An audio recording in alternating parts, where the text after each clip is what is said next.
মানে কিভাবে যে সম্ভব আমি নিজেও বুঝতে পারতেছি না, এরা কিভাবে যে এই কাজগুলো করতেছে এত এত রোদের মধ্যে। মানে আমি তাকাতেই পারতেছি না, এত পরিমাণে রোদ বাইরে। আমার মাথার উপরে দেখতে পাচ্ছেন একটা ছাউনি দেওয়া আছে, আমি সেমাই দাঁড়িয়ে, তারপরে কিন্তু রোদের তাপমাত্রার কারণে আমি বাইরে তাকাতেও পারছি না ভালো করে। আর এই রোদের মধ্যে এনারা যে এইভাবে কিভাবে কাজ করতেছে একমাত্র উপর আল্লাহ জানেন। তারপরেও রোজা রেখে এই যে কাপড় চোপড় সব পরে গেছে, তুলতে আসছিলাম। আর ওইখানে কি পরিমাণ রোদ, মানে রোদের মধ্যে এরা কাজ করতেছে রোজা মুখে।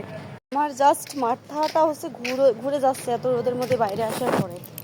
না এই জায়গাতে মানে এত উঁচা পরিমাণে বস্তা ছিল। মানে আমার রুমের মধ্যে থেকে প্রতিদিন তাকিয়ে আমি বাইরের প্রাকৃতিক দৃশ্যগুলো দেখি, ঘুম থেকে ওঠার পরও দেখি, কিন্তু এই বস্তাগুলো রাখার কারণে একটিও দেখা যাচ্ছিল না, এত পরিমাণে উঁচা করে রাখা হয়েছিল।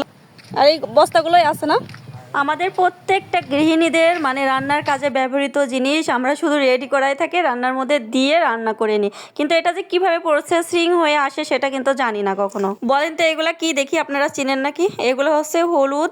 আমি পাবনাতে থাকি, পাবনা ঈশ্বরদীতে। আর এখানে হলুদ উৎপাদনটা একটু বেশি হয় মনে হচ্ছে এখানে আসার পরে। মাঝে মাঝে মনে হয় যে এত মানুষ চাকরির পিছনে ছুটে ব্যবসা বাণিজ্যর মধ্যেও তো যেতে পারে না। এই যে হলুদের সময় হলুদের বিজনেস, লিচুর সময় লিচু, আমের সময় আম, এগুলো করলেও তো হয়, তাই না? সব কিছু করতেই টাকার প্রয়োজন, তার সাথে টাকার সাথে কিন্তু বুদ্ধিটারও প্রয়োজন রয়েছে। যার আসলে বুদ্ধি বেরেন বেশি সেই জীবনে সফলতা অর্জন করতে পারে আমার মনে হয়। পরিশ্রম করতে হবে, বুদ্ধিরও প্রয়োজন আছে, টাকারও প্রয়োজন আছে, সব কিছুরই প্রয়োজন আছে জীবনে সফলতা অর্জন করার জন্য। তো চলেন যাই তাদের সাথে একটু কথা বলে দেখি, মানে তাদের যে দিনের মজুরিটা কত, হাজিরিটা কত করে পায় তারা, আর হচ্ছে রোজা আছে কিনা এটা আমি বিশেষ করে শুনবো। রোজামুখী কিভাবে করতেছে। এত বড় খোলা জুড়ে শুধু হলুদ আর হলুদ, আমার বাসার পিছন পাটে শুধু হলুদ আর হলুদ। আমি একটু তাদের সাথে কথা বলে জানবো আর প্রতিদিনের দিন হাজিরিটা কত। আছেন না? হ্যাঁ, রোজা নাই?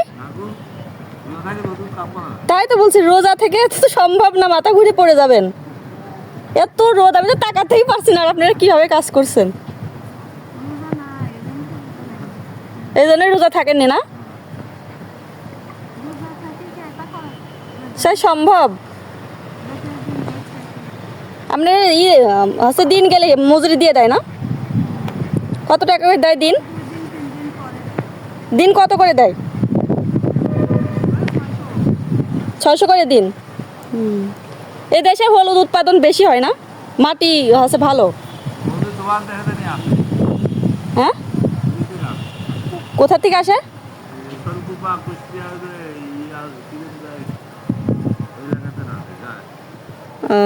এইদিকে মানে ঈশ্বর দিতে হয় না চাষ?